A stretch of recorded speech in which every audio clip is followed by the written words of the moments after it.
Buenas tardes. Bien, vamos a comenzar. Estamos con la vida de Martín Lutero y comenzamos a ver las 95 tesis, algo sobre las 95 tesis. ¿Cuál fue la razón por la cual Martín Lutero se opuso en contra de esta práctica de vender indulgencias de la iglesia de ese entonces? Recordemos que León X era el papa que reinaba en el tiempo de Lutero. Era un hombre ambicioso y, entre otras cosas, él quería terminar la Basílica de San Pedro.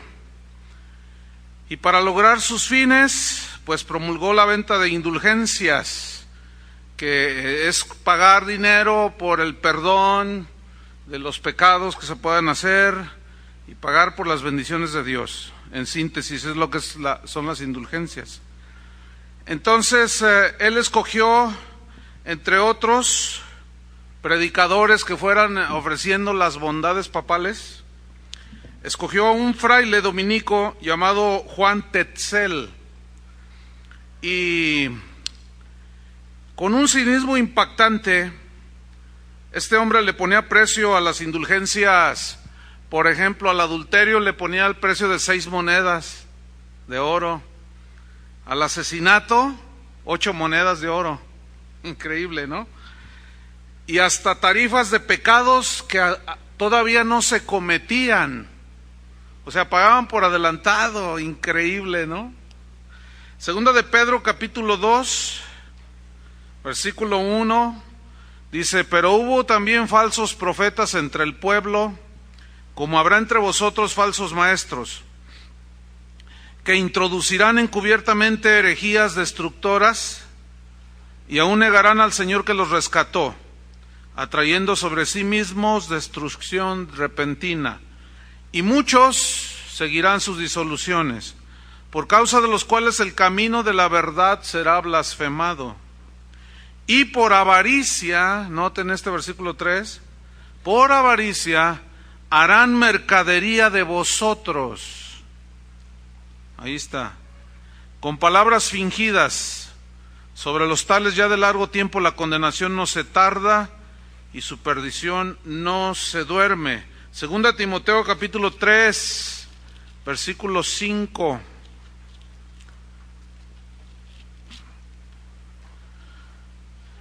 Dice que habrá hombres en estos tiempos peligrosos, traidores, amadores de los deleites más que de Dios. Noten el versículo 5, que tendrán apariencia de piedad, o sea, una apariencia externa de que se ven, ay, mira, se le ve la gloria de Dios en el rostro, dicen. Tendrán apariencia de piedad, pero negarán la eficacia de ella. ¿Cómo? Como John Tetzel, que vendía por perdonar los pecados con su atuendo de fraile dominico y con su carita de Juan Diego, y la gente decía, no, pues este viene representando a Dios, pero en realidad con sus hechos negaban la eficacia de la piedad, tratando de vender las bendiciones de Dios.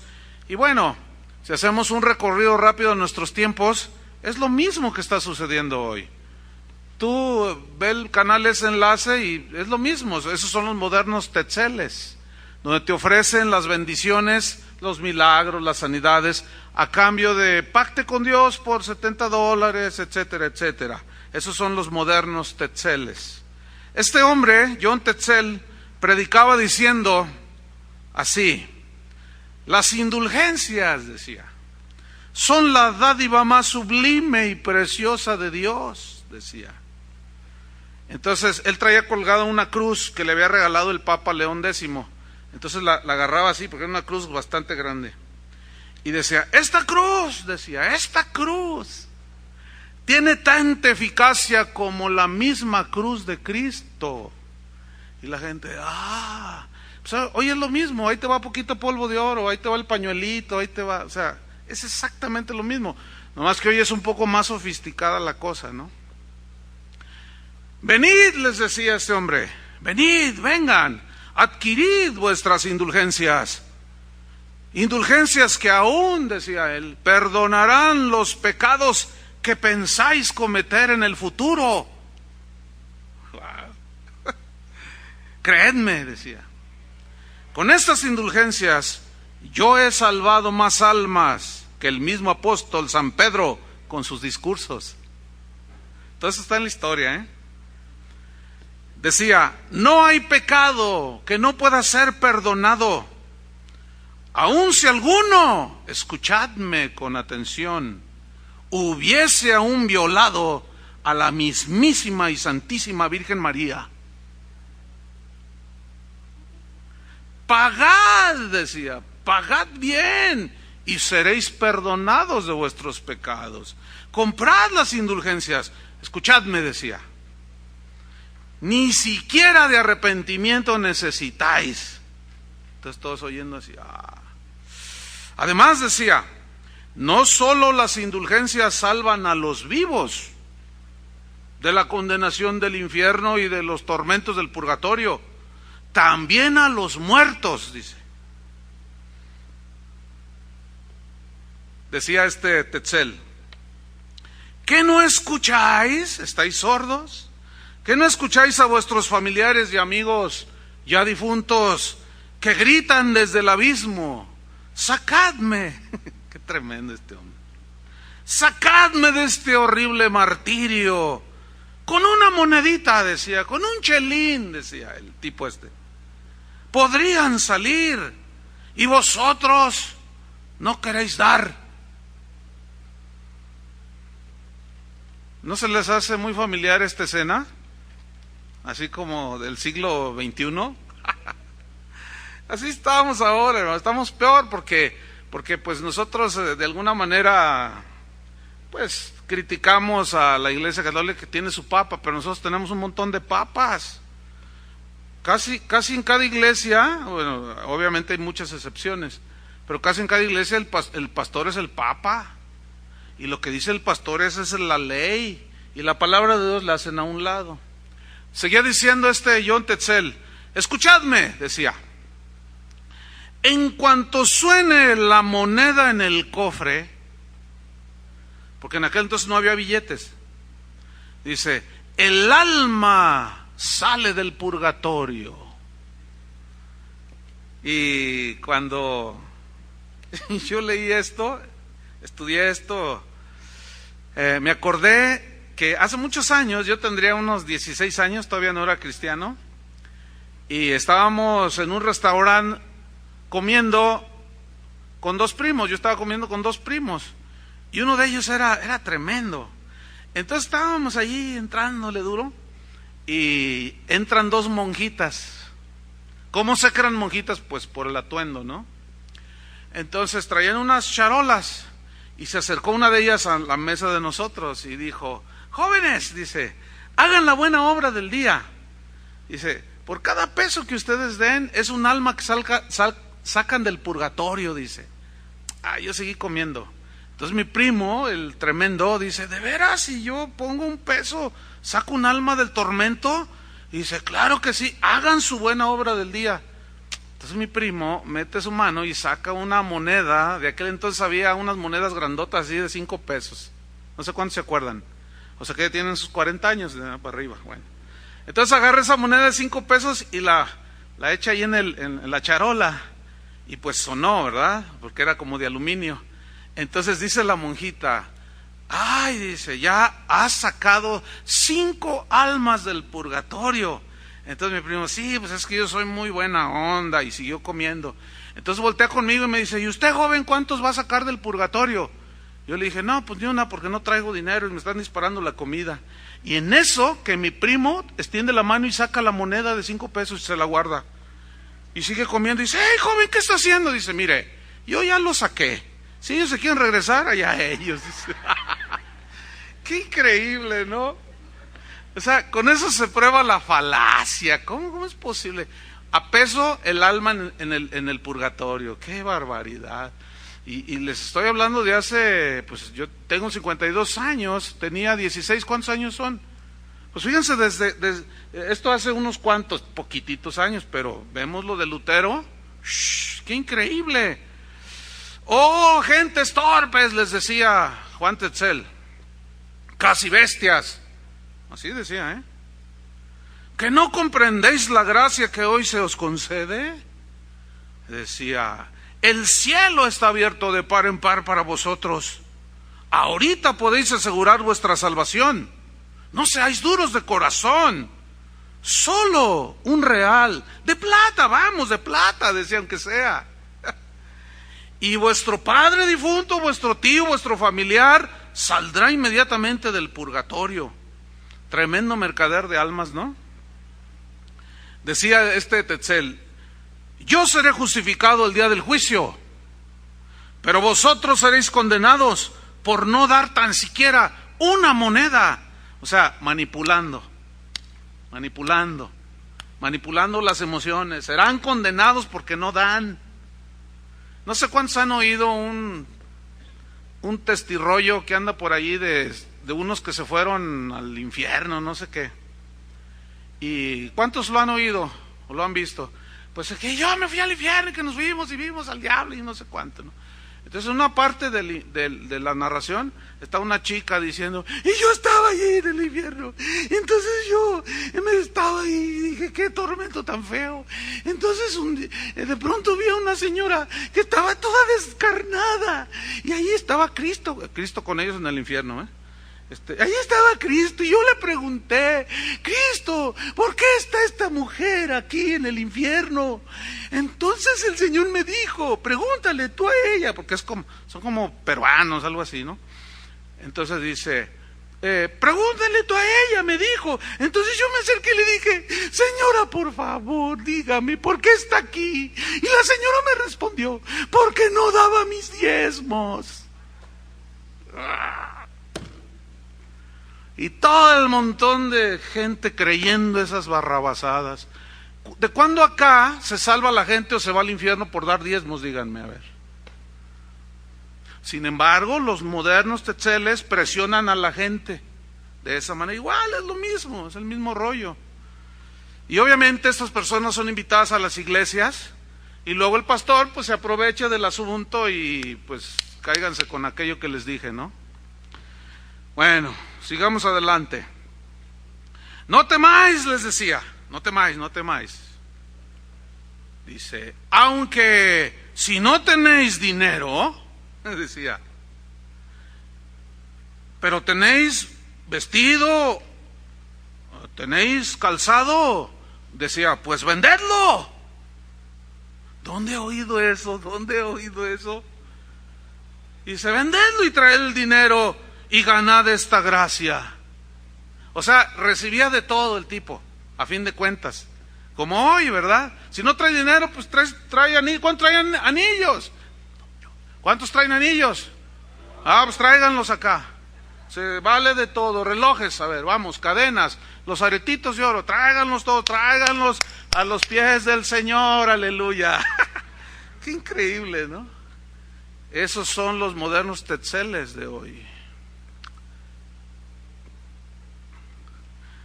Decía, ¿sabéis por qué el Papa os da tan inmensa gracia? Porque está edificando la iglesia de San Pedro, decía. Vean la manipulación que usaba.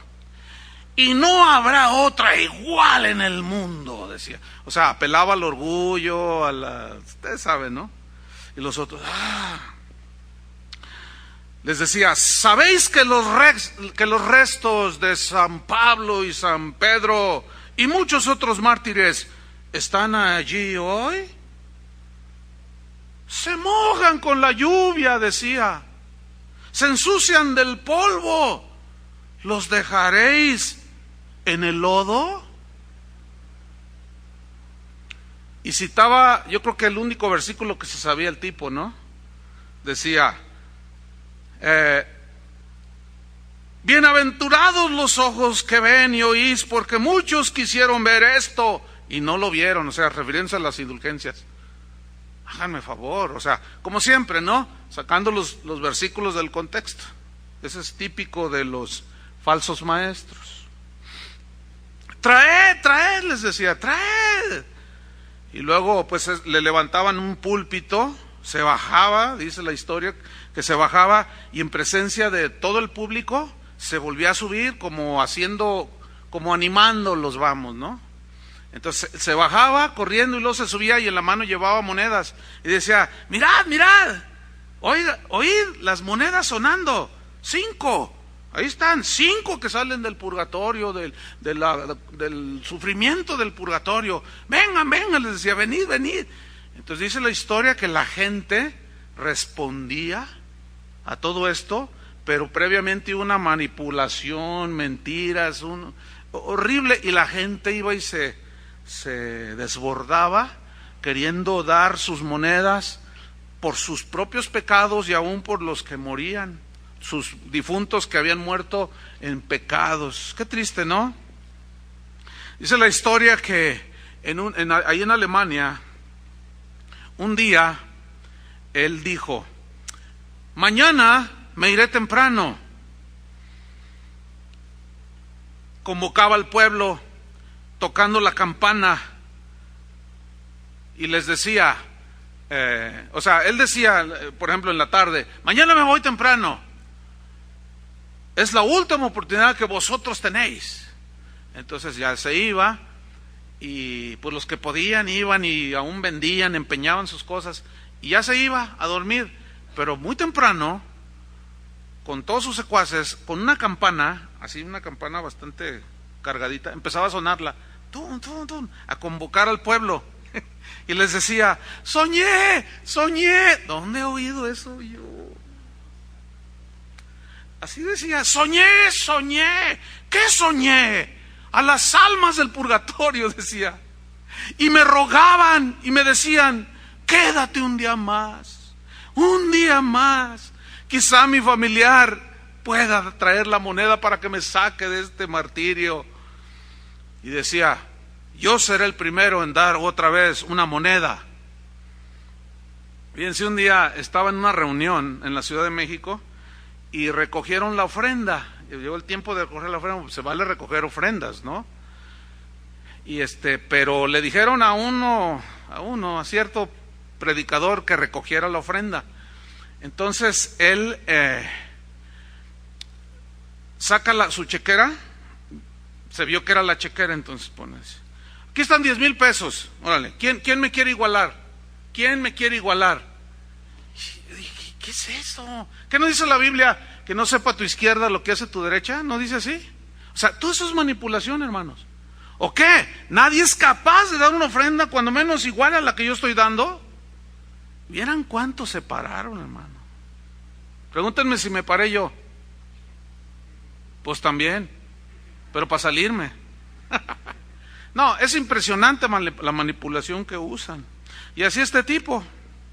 Fíjense, dice la historia que hubo una mujer que había comprado indulgencias a Tetzel y al paso de unos meses se murió la señora. Y el marido de esta señora no era muy creyente, pero él conservaba las indulgencias.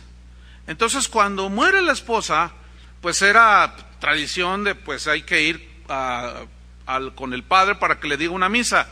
Pero las misas, ustedes saben, pues les costaban y les siguen costando.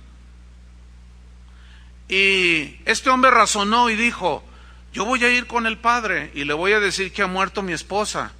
Si él me dice, ok, yo pago la misa, pero si él me dice, comprad indulgencias, ella ya pagó muchas monedas y aquí las tengo, y va con el padre, padre, pues mi esposa ha muerto y pues yo quisiera que le hiciera los funerales. Dice, ¿cómo no? La misa te cuesta tantas monedas de plata. No, pues aquí están, dice, y como era una mujer terrible tu esposa, era una mujer pecadora, pues vas a tener que comprar indulgencias. Y lo dice, ¿y esas para qué son? Dice, pues para que ella no se vaya al purgatorio. Ah, fíjese, ella se aseguró cuando vino John Tetzel. Aquí están, mire. Y le saca. Dice, no, esas no valen, le dice.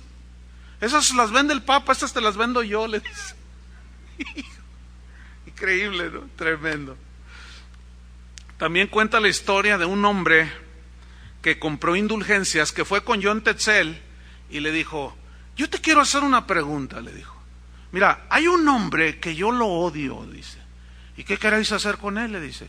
Bueno, yo quiero saber cuánto me cuestan las indulgencias por ponerle una golpiza, no matarlo, dice.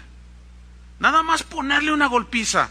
Bueno, dice Tetzel, bueno, pues no sé, pues si asesinar 8 monedas, pues 4, dame 4 monedas y yo te doy la indulgencia firmada por el Papa. Entonces compró las indulgencias y fue y le puso una tranquiza, agarró a 3 de sus amigos, porque se andaban peleando por una mujer, aparentemente. Entonces llega y le pone una golpiza, casi lo mata.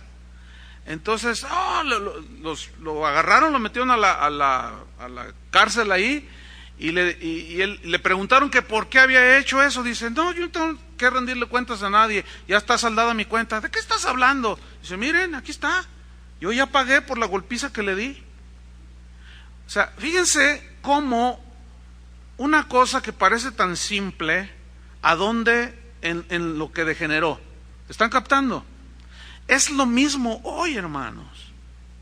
Es exactamente lo mismo.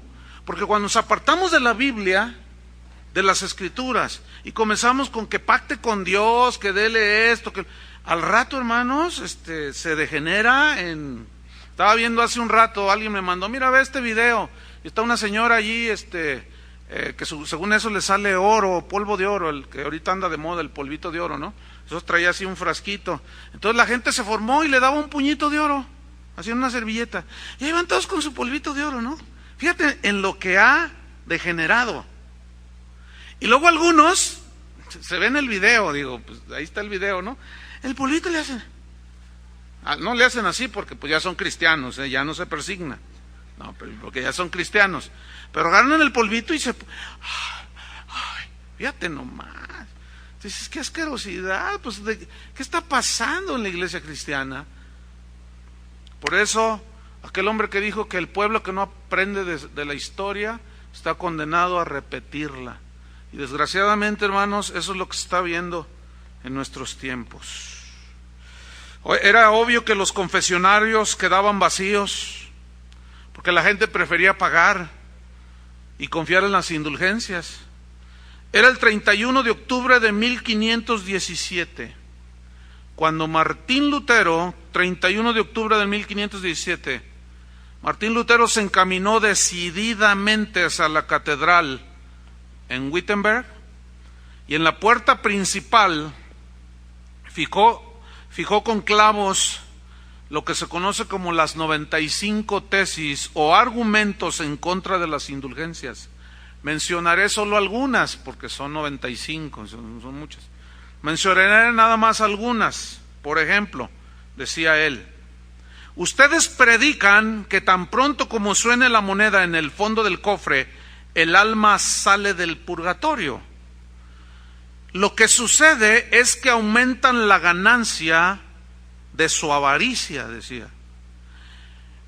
Debo decirles, decía Martín Lutero, irán al infierno los que confían en eso, junto con sus maestros, todos cuantos afirman que por las indulgencias tienen asegurada su salvación, irán al infierno, decía. Y eso era una abierta confrontación contra el Papa, imagínate, ¿no? En otra decía, cualquier cristiano que se arrepienta verdaderamente de sus pecados tiene ya el perdón de Dios sin necesidad de indulgencias. ¿Cuántos saben que tenía razón? En otra de las tesis decía, todo cristiano verdadero, vivo o muerto, tiene ya parte de la herencia en Cristo sin necesidad de indulgencias. ¿Cuántos saben que tiene razón? Decía en otra, es necesario enseñar a los cristianos que si el Papa supiese el robo y el engaño de los predicadores de indulgencias, preferiría que la Basílica de San Pedro fuese quemada y reducida a escombros que verla construida con la piel, la carne y los huesos de sus debilitadas ovejas. Eso estaba fuerte. Decía Martín Lutero en otra, se ofende la palabra de Dios cuando en el sermón se le da más tiempo a la venta de indulgencias que al mismo sermón. ¿Dónde he visto eso, oigan? ¿Dónde lo he visto? ¿En una película o en alguna iglesia por allí? ¿O en algunos eventos cristianos por allí? ¿Dónde es? ¿Han visto esos eventos? Donde se le da hasta 1 hora el énfasis en recoger el dinero. Entonces Martín Lutero decía, fuerte esto, qué tremendo. El único tesoro verdadero de la iglesia es el evangelio, decía Martín Lutero. El evangelio de la gloria y de la gracia de Dios en Jesucristo. Decía en otra parte, los obispos, los curas, los teólogos que permiten difundir tales cuentos y fábulas entre la gente tendrán que rendir cuentas ante Dios. Y yo digo lo mismo porque eso dice la Biblia, que vamos a rendir cuentas delante de Dios. Y todos esos milagreros, mercaderes del evangelio, van a rendir cuentas delante del Señor. No se van a escapar, ellos piensan que sí, pero están muy equivocados.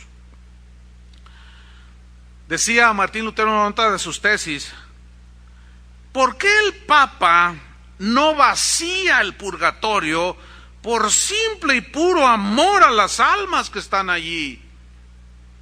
¿Se fijaban cómo razonaba el hombre?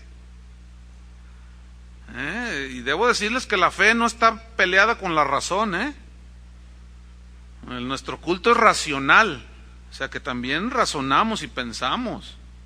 Pues ¿cómo? A ver, ¿cómo si Cristo murió en la cruz y Él nos regala la salvación? Entonces, ¿por qué y cualquier gracia, sanidad, fortaleza, lo que sea, ¿por qué entonces estos de enlace me dicen que yo les dé a ellos, entonces ellos van a orar y que solo tenemos 5 minutos antes que se vaya la unción para que usted llame? A ver, razonen por el amor de Dios. Razonen, pueblo de Dios. Están agrediendo el evangelio de Jesucristo. Decía Lutero, ¿por qué permiten que con el dinero de un impío se saque el alma de otro impío del purgatorio? Razonaba el tipo, ¿no es cierto? Decía también, ¿por qué el Papa, que es muy rico, y vaya, dice, no construye la iglesia de San Pedro con su propio dinero y no con el dinero de los pobres? Martín Lutero, hermanos, había entendido perfectamente que la salvación era un regalo de Dios, que se obtenía por medio de la fe, era un regalo de Dios. Cuando él leyó Romanos 5:1, justificados pues por la fe tenemos paz para con Dios, por medio de nuestro Señor Jesucristo, pues allí él estudió en el griego el significado de justificación, y ahí fue cuando él recibió la revelación, y en ese punto él ya tenía toda la revelación de Romanos 5:1, y la justificación es la declaración que Dios hace a aquel que cree en el sacrificio de Cristo, y la justificación es la declaración de que ese hombre, esa mujer, al creer en Cristo, sus pecados son borrados, ya no más recordados, son echados a lo profundo de la mar. Es una expresión simbólica, recuerden eso, de a lo profundo de la mar. O sea que el Señor ya los olvidó, ya los borró. Entonces, es una ofensa querer comprar el perdón de los pecados. Entonces, ¿para qué vino Cristo? A morir a la cruz del Calvario si se puede pagar por ellos. Entendió Martín Lutero que la justificación se produce mientras el pecado en la persona, al arrepentirse, es borrado, entonces viene la justificación. Y ahí él encontró la libertad que tanto estuvo buscando. Por eso, su celo por la palabra de Dios, por la fe, él entendió que por la fe Dios declaraba inocente, sin cargos, sin castigos a los que creyeran en Cristo, que era un regalo. Finalmente él entendió que Dios no quiere condenar al mundo, sino salvar al mundo. Y como la salvación costó un alto precio, la sangre de Cristo, era imposible que Dios la vendiera. Costaba tanto que nadie la puede pagar, Por eso la salvación tenía que ser regalada. Igual los milagros y las bondades que Dios hace con los que creen en Él. Él había entendido que tener fe en el sacrificio de Cristo libraba a la persona del castigo del infierno.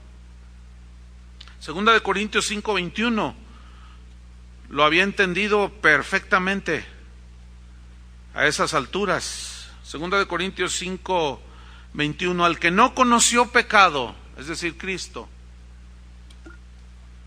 por nosotros lo hizo pecado, para que nosotros fuésemos hechos justicia de Dios en él. Saldada la deuda, saldada la cuenta. Y ahora nos salen los del G12 en los famosos retiros endemoniados, que tienes que volver a traer a la memoria tus pecados. Ayer recibí un correo de alguien que me decía: pastor, yo un día lo escuché que usted dijo eso y yo dije, ese Chuy es un maldito. Y yo estaba en el G12. Dice, pero le escribo, pastor, para pedirle perdón. Dice, ¿y sabe por qué? Porque sí es cierto todo lo que usted dijo. ¿Usted estuvo en uno de esos? Me preguntan. No, claro que no. Claro que yo no he estado en uno de esos, pero yo tengo un familiar, así fue como yo me enteré, un familiar de primera mano que asiste aquí, que fue uno de esos retiros, y él me contó todo, y le estoy hablando de hace 6 años de eso, casi cuando empezó la cosa esa. Entonces, ahora nos salen los del G12 que hay que escriban sus pecados otra vez en una hojita, y luego me está diciendo la persona que me escribió el correo que le dieron un martillo y un clavo rojo, pintado de rojo. Me imagino que para que se sugestionara que era la sangre, ¿no? ¿Qué otra explicación espiritual podríamos darle, no? Entonces dice que la hojita esa donde mis pecados estaban, había que ir a una cruz de madera que tenían ahí y había que clavarla a cada uno de los participantes. Dice, entonces cuando yo estaba a punto de hacerlo, algo en mi corazón me dijo, blasfemia, ¿qué estás haciendo? Y si aventé todo aquello, pero no me dejaron salir. Los secuestran, son bien pillos. Entonces, todas esas son puras patrañas del diablo, hermanos, y de falsos profetas y de falsos maestros que engañan a la gente. Es una tristeza lo que está pasando hoy. Solo por la fe el ser humano entraba en una relación con Dios. Por la fe en Cristo era suficiente. No se necesita más, por la fe. Dios quería ser amigo del hombre, entendió Martín Lutero. Y la única manera de hacerlo es creyendo en el sacrificio de Cristo. Lutero escribió años después lo siguiente: finalmente, dijo, comprendí que los justos viven por la gracia de Dios, por medio de la fe. Entonces, y solo entonces, supe en mi interior que había nacido de nuevo. Qué hermosas palabras, ¿no? Entonces, y solo entonces, sentí que había nacido de nuevo por la fe. Martín Lutero sabía ya lo que la Biblia enseñaba cuando él fue y pegó esas 95 tesis y luchó por esa verdad. Y nosotros tenemos que luchar por las verdades del Evangelio también, hermano.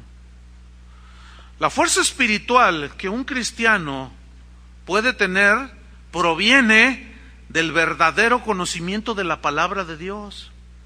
Es decir, que en la medida que tú tienes ese entendimiento, conocimiento, discernimiento de las verdades del Evangelio, esa es la fuerza espiritual que tienes. Porque si alguien tiene enseñanzas torcidas, doctrinas torcidas, como esa de que el cristiano no se debe de enfermar, háganme favor. Ahora, nosotros creemos en la sanidad, ¿sí o no? Pero pues Pablo se enfermaba y hay predicadores que dicen, no es cierto. Nada más en Gálatas dice, por causa de una enfermedad yo les prediqué a ustedes, oh Gálatas. Nada más ese, hay muchos más. No voy a discutir eso ahorita. Entonces, esa gente que piensa esas doctrinas torcidas, a la hora que se enferma, ¿qué hacen? No, pues reclamamos y confesamos nuestra sanidad. Bueno, entonces, si te enfermas, pues no dices que no se enferman. Total, es una confusión terrible. Entonces, a la hora de los verdaderos conflictos, ¿cómo enfrentan una muerte, por ejemplo? De algo se tiene que morir alguien, ¿no? ¿Cuántos saben que los cristianos también, cuando viene un ciclón, también les ponen una arrastrada? O que alrededor de ellos ha habido casos extraordinarios donde no pasa nada, pero también hay casos como en el tsunami en Indonesia hace algunos años. Un amigo mío, un pastor amigo mío, me contó que un pastor amigo de él se murió allí y estaban en la reunión. Había una reunión de intercesión y les llegó el tsunami, los arrastró y se murieron varios hermanos, otros se salvaron. Entonces, ¿qué hace la gente? ¿Qué respuestas dan? Luego le echan la culpa al diablo. Entonces la gente, y el más socorrido es que no tenía fe. ¿Le pasó porque no tenía fe? No, pues esa salida es muy... ¿Ustedes creen que Pablo tenía fe? Entonces, ¿por qué dejó a Trófimo enfermo? Entonces, ¿por qué cuando oró 3 veces que le quitara ese aguijón que lo afligía, por qué Dios dijo, no, bástate mi gracia? Y un montón de argumentos que están ahí, bíblicos. Entonces, la fuerza espiritual proviene en cada cristiano del verdadero conocimiento. Como el testimonio que les comenté que hubo aquí en la congregación, una joven de 21 años con cáncer, un hombre de 75 años con cáncer. Oramos por ambos. La chica se murió y el hombre de 75 años se sanó. Soberanía de Dios. Además, de algunos tenemos que morir por el amor de Dios. Razonamiento, ¿dónde está el razonamiento? ¿O qué creen que todos nos vamos a morir con la Biblia así abrazada y cantando el Salmo 23?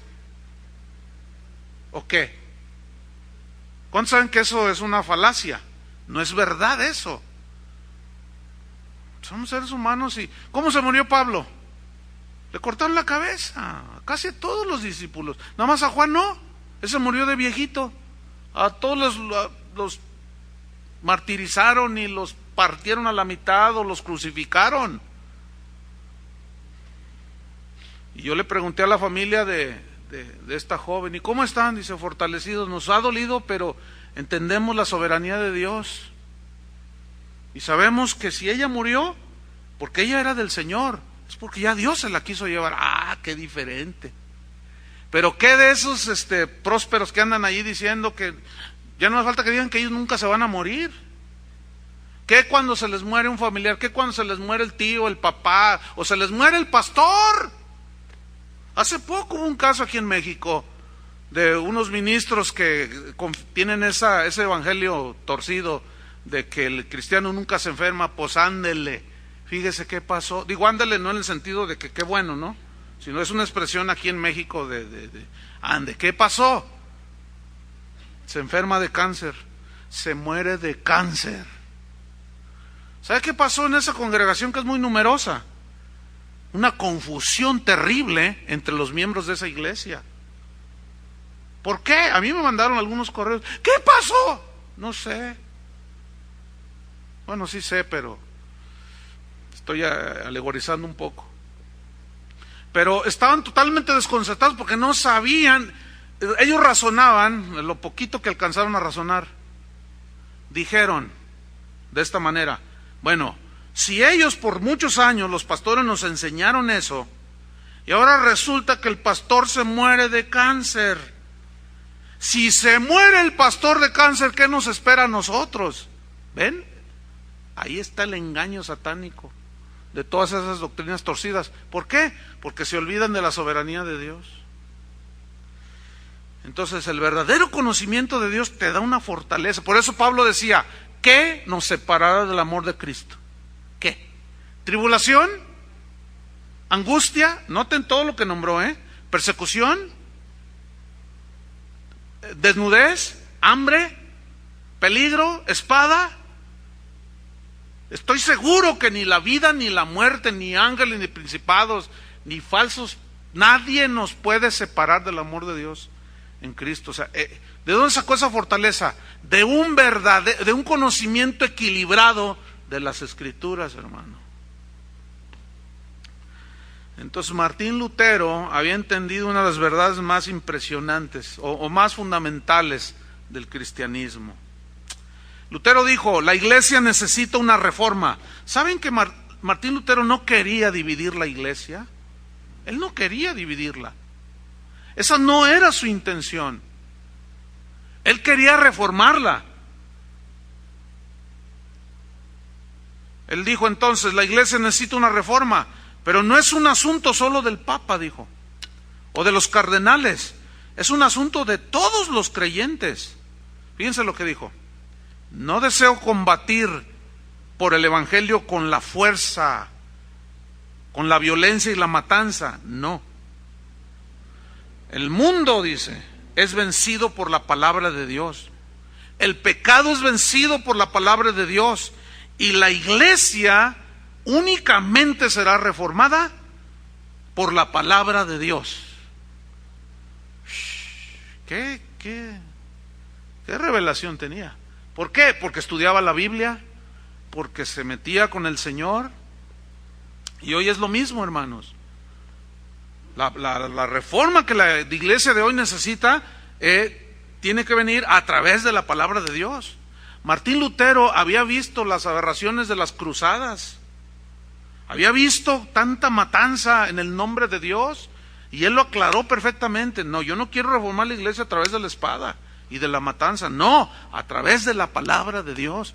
Por eso es muy importante que prediquemos la palabra de Dios. ¿Cuántos dicen amén? Finalmente Lutero es llevado a la corte papal para retractarse. Y le dijeron, lo tacharon pues de hereje, obviamente les estaba echando abajo el negocio. Retráctate, Martín, le dijeron. Y él respondió, no me retracto. No puedo ir en contra de la palabra de Dios, ni lo que me dicta mi conciencia. Que Dios me ayude. Te cortaremos la cabeza, le gritó un cardenal. Y Martín Lutero le respondió, si tuviese 1000 cabezas, 1000 cabezas me dejaría cortar antes de retractarme de nada. Lo querían asesinar, pero por soberanía de Dios no lo quemaron vivo, nada más lo excomulgaron. Y dice la historia que el 18 de febrero de 1546, después de cumplir su misión en esta tierra, nos dejó un gran tesoro, un tesoro que estaba perdido hasta ese día, hasta esa época. Es en esa fecha del 18 de febrero de 1546, Martín Lutero murió en su lecho, en su cama. Murió orando. Los que estaban ahí oyeron lo que él oraba y decía en esa oración, Señor Jesús, recibe mi alma. Padre Celestial, recíbeme contigo para toda la eternidad. Concluimos. ¿Qué nos enseña la vida de Martín Lutero? Pues varios puntos. 1, escudriñar las Escrituras, buscar, escarbar, meternos en la palabra. Número 2, guardar las verdades del Evangelio en nuestro corazón, pero con un celo genuino. En resumidas cuentas, ese es el legado que nos dejó. ¿Sí? Y si va a haber una nueva reforma en este siglo XXI, pues que empiece por nosotros, ¿no? ¿Qué les parece? ¿Cuántos le entran? Vamos a hacer una oración y vamos a tener un receso de 10 minutos. En los 10 minutos no esperen a que yo hable, a los 10 minutos ya necesitan estar aquí adentro, ¿ok? Pues luego yo empiezo y 10 minutos, 20 minutos empiezan a entrar, no porque no está bien eso. Vamos a orar, ¿de acuerdo? Padre, te damos gracias en el nombre de Jesús por lo que estás haciendo, Señor. Sabemos que en medio de la apostasía, en medio de la corrupción, siempre hay remanentes. Sabemos que en todo el mundo hay gente que te está buscando, que anhela, escudriñando las Escrituras, encontrarte, Señor, a ti y tus verdades, para que estas verdades sean guardadas, Señor. Levanta, enciende el espíritu y el corazón, Señor, de los cristianos, de aquellos que están tibios, de aquellos que están metidos en la corrupción, como en aquellos años de este hombre Lutero. Te pedimos, Señor, que pongas tus ojos en los que estamos aquí y señales con tu dedo, Señor, algunos que les des algún llamamiento, Señor, y que lo tomen con valentía, de escudriñar tu palabra, de amar la palabra de Dios, de guardar en el corazón las verdades del Evangelio. Te lo pedimos en el nombre de Jesús. Amén. Gracias, Señor. 10 minutos, hermanos.